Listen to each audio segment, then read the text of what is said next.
Apparently, Mike Israetel is a fraud. For those that don't know, Mike Israetel is this huge fitness guru.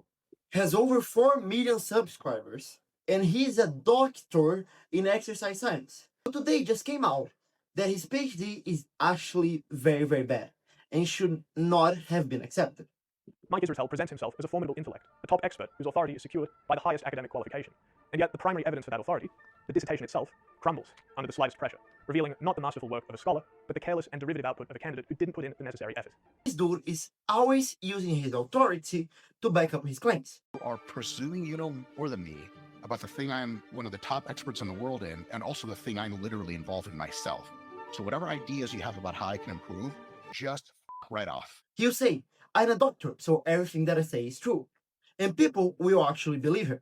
So there's something called the authority principle. The book by actual PhD Cialdini, he talks about the levers of influence, which are levers that can influence people before we actually realize it.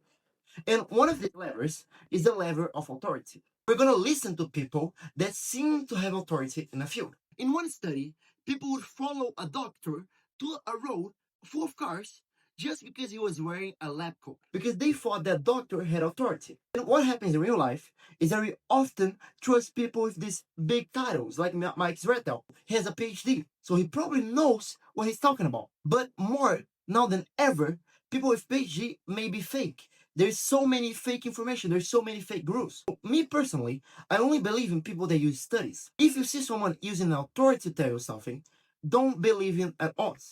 For example, people will often believe that doctors saying that creatine is bad for them. But these doctors studied 30 years ago. So it makes no sense to believe that. They can have their knowledge, but if their knowledge wasn't updated, their role, their authority doesn't mean anything. So every time you hear a claim, especially in the fitness industry, try to get the information yourself. Go after research papers. Only trust people like, for example, Jeff Nippert. Nippert always put his sources. Don't trust people just because they have a PhD, ever.